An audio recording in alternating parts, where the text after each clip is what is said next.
दक्षिण कश्मीर में सेना को बड़ा नुकसान हुआ है। आतंकियों के साथ मुठभेड़ में सेना के कर्नल मनप्रीत सिंह, मेजर आशीष धोनचक और जम्मू कश्मीर पुलिस के डीएसपी हिमायू भट्ट शहीद हो गए। सेना और पुलिस को अनंतनाग के कोकरनाग हलूरा गंडूल के जंगलों में आतंकियों के छुपे होने की खबर मिली। सुरक्षा बलों ने कर्नल मनप्रीत सिंह की अगुवाई में आतंकियों पर धावा बोला। घने पहाड़ी जंगलों में छुपे आतंकियों ने फायरिंग शुरू कर दी। अपनी जान की परवाह किए बिना सुरक्षा बलों ने आतंकियों का डटकर मुकाबला किया। आतंकियों के गोली लगने से तीनों अफसर घायल हो गए। बाद में इनको बचाया नहीं जा सका। आतंकियों से लोहा लेने वाले सेना के 19 राष्ट्रीय राइफल्स के कमांडिंग ऑफिसर 31 साल के कर्नल मनप्रीत सिंह हरियाणा के पंचकुला के रहने वाले थे। अपनी 18 साल की सर्विस के दौरान हमेशा जाबाज कर्नल सिंह ने आगे बढ़कर मोर्चा थामा और जो भी जिम्मेदारी मिली उसे बहादुरी के साथ निभाया और उस बहादुरी के लिए मनप्रीत को सेना मेडल से सम्मानित भी किया गया।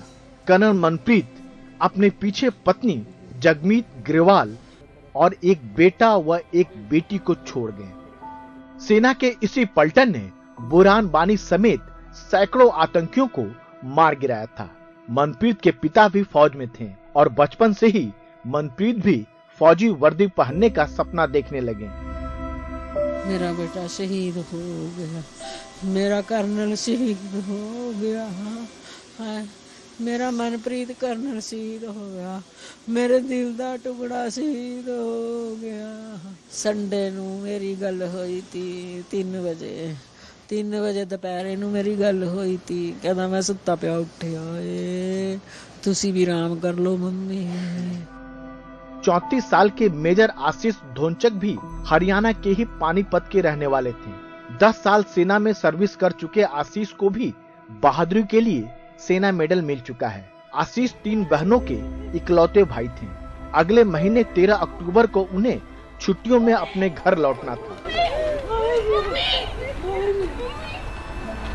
क्योंकि उनका नया घर गृह प्रवेश का इंतजार कर रहा था, मगर ये हो न सका। वह अपने पीछे अपनी पत्नी ज्योति धोनचक और 2 साल की बेटी को छोड़ गए हैं। बस टेलीफोन से मिली थी भाई। हाँ जी, क्या कुछ बताया? पहले तो यही था कि भाई ऐसे ऐसे कोई ऑपरेशन है उसमें, बस बाकी फिर न्यूज़ के थ्रू। बाकी मेरा बेटा आर्मी में, उसने बताया फोन करके। हाँ जी। तो परिवार में कौन कौन है सर इसके? बच्चे वगैरह, भाई बहन? अकेला लड़का है मेरे भाई का है। 3 बहनें हैं इसकी। एक इसकी लड़की है 2.5 साल की। महज 5 साल पहले हिमायू जम्मू कश्मीर पुलिस में भर्ती हुए। तब से लेकर अब तक हिमायू की ड्यूटी काफी चुनौती से भरी रही है। पहले आतंकियों के सफाई के लिए बने स्पेशल ऑपरेशन ग्रुप में रहे। बुधवार को भी सेना के साथ आतंकियों के खिलाफ कार्रवाई में पीछे नहीं रहे। गोली लगने के 6 घंटे बाद तक वो मौत से जंग लड़ते रहे, पर 33 साल के बहादुर अफसर को बचाया नहीं जा सका।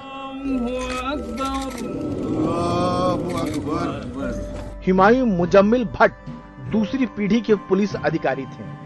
उनके पिता गुलाम हसन भट्ट पुलिस में आईजी रह चुके हैं। हिमायू का घर 1.5 साल पहले ही बसा था। महज 29 दिन पहले ही उनके घर खुशियां आई थी, जब उनके घर बेटे का जन्म हुआ था।